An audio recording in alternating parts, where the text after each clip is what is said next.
vache de salon, toujours en train d'essayer de trouver nos différents partenaires. Et je suis tombé sur Ecodoubio, monsieur Samuel Jacquet. Oui, Bonjour. tout à fait. Bonjour.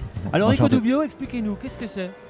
Ecodoubio, c'est parti d'un principe tout simple. Je me suis intéressé à l'énergie renouvelable il y a à peu près 15 ans, un peu plus de 15 ans, où j'ai lancé ma société dans le but d'amener de l'énergie renouvelable, essentiellement avec le solaire, où on le sait bien, on a une connotation au niveau de la planète, où il y a une prise de conscience générale, où il faut se mettre Alors en place. aujourd'hui oui, il y a Oui. 15 ans, c'était peut-être déjà moins le cas, non? Il y a 15 ans, c'est moins le cas, mais si je prends l'Allemagne, qui était un peu précurseur dans ce domaine-là, ce démarche-là, ils l'ont eu il y a 35 ans, dans ce développement solaire. Et j'ai eu la chance de rencontrer quelques personnes qui m'ont donné le goût D'accord. à ce solaire et puis le mettre en place au niveau d'une société. Alors vous êtes situé au Bélieu, Au Bélieu, bas de la Chaux, oui, tout à fait. D'accord. Donc tout là-haut, le solaire, ça marche?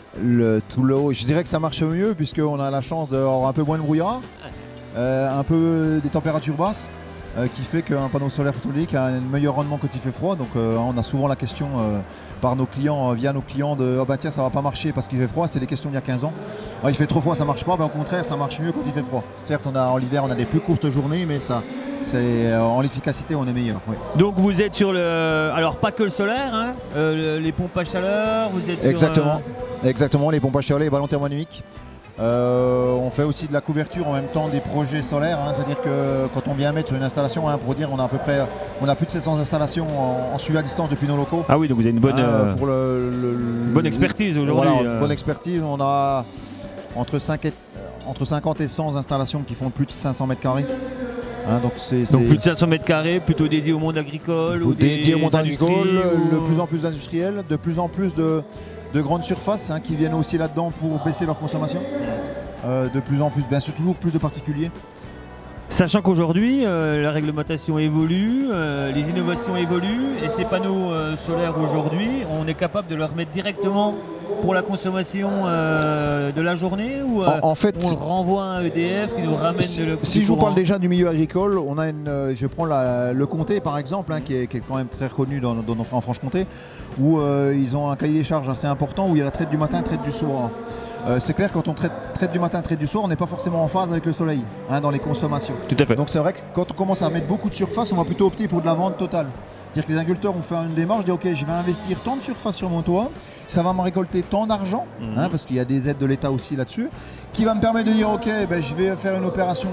Il est clair, au départ c'était beaucoup de la rentabilité, mais aussi de l'avant-gardiste pour le futur, en se disant ok, j'ai investi maintenant, ça s'auto-paye, j'ai des panneaux qui vont produire 30, 40 ans, voire plus.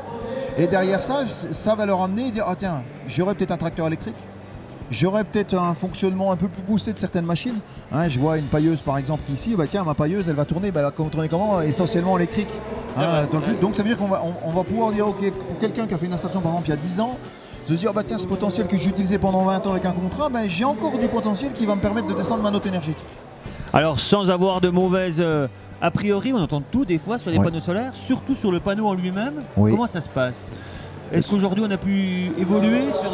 Les panneaux, si je prends les panneaux, après on a beaucoup de problématiques qui sont présentes aujourd'hui dans le solaire, parce que hélas on a des sociétés qui abusent. Il est clair, je suis quand même connu par la Chambre d'agriculture, ils ont compris ma démarche de respect du client, de respect du produit. Après produit, il y a produit et produit. Je prends ma société, aujourd'hui on a de 3 à 6 appels par semaine sur les installations qui ne sont pas les nôtres.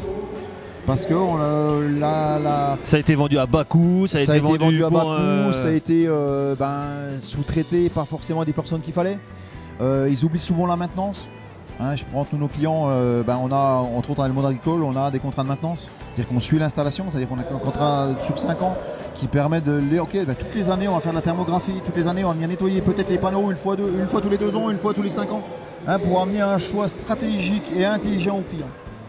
Dans cette approche toujours de respect, de dire, comme je dis toujours, installer c'est simple, vendre, je ne vais pas dire que c'est simple, mais on le fait aussi. Après derrière, il faut que ça tourne. Il faut que l'élément il tourne. Et c'est vrai qu'au niveau des Ecodoubio, ça a été reconnu comme ça. Je vous écoute. D'accord. Vous êtes ici à Vache de Salon, pendant ce beau salon, pendant ces 3 jours. Vous êtes là pour rencontrer le monde agricole? Oui.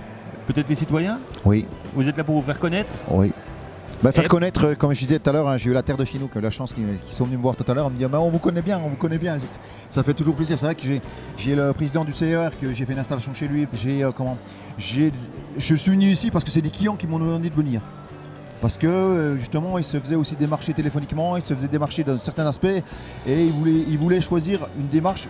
Comme je dis, on n'est pas parfait, on peut toujours progresser, mais une démarche de respect par rapport à l'agriculteur.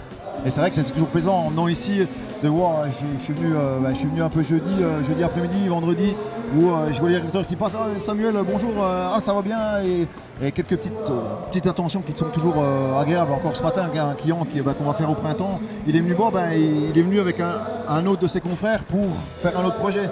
Donc ça montre que notre travail il est quand même respecté et puis qu'on est. Et voilà. L'importance d'être là aujourd'hui à Vache de Salon. L'importance aussi, comme on le dit, c'est de la reconnaissance. C'est montrer qu'on est encore là aujourd'hui. Je vais cibler quelque chose quand même, c'est qu'en 2006, quand les nouvelles lois dans la vente sont sorties en France, on était 2 sociétés dans le dos. On était 90 en 2009. Aujourd'hui, ça a vraiment régressé. Comment je le sais aussi, moi je suis vice-président de l'association du solaire Bourgogne-Franche-Comté. D'accord, il y a une association exactement, qui défend la filière, qui essaie d'apporter les informations, d'apporter aussi aux autres organismes comme le RTE. RTE, c'est au-dessus d'Enedis, c'est pour les plus grosses centrales, c'est au niveau d'Enedis. Au niveau des, comme je le dis, les chambres d'agriculture, je suis administrateur CAPEB, je suis référent solaire pour la CAPEB, où mon idée aussi c'est ok, il y a l'aspect technique, il y a l'aspect fonctionnement, mais aller plus loin pour faire les bons choix. D'accord. On a une surface de toit qui fait 1300 m², on va peut-être pas mettre des panneaux dans le champ, quoi. On va peut-être utiliser cette place dans la démarche écologique. C'est une grosse question dans le département, peut-être pas encore ficelé, les panneaux dans les champs, mais bon, c'est une grande question. C'est des choses qui sont, on vient me chercher par rapport à ça, j'ai des industriels qui viennent me chercher par rapport à ça, on y vient petit à petit à voir. Après moi j'ai le premier principe, vous roulez en voiture, n'importe qui roule en voiture, nous on a des voitures électriques, entre autres, on n'a pas que des voitures électriques, mais on a aussi des voitures électriques, où quand on se déplace puis on voit tous ces espaces de toit libre, ça fait réfléchir, on dit exploiter des champs qui sont peut-être à usage, peut-être pour les vaches, pour d'autres animaux. Je trouve que c'est dommage de mettre des panneaux pour l'instant alors qu'il y a tous des espaces disponibles au niveau du toit. Pour conclure, est-ce que vous avez un petit mot pour les organisateurs de ce beau salon ? Les féliciter parce que c'est une association, je côtoie quelques agriculteurs qui font partie de la commission, où c'est vrai que c'est un sacré travail. Quand je vois le monde qu'il y a eu hier, c'est assez surprenant.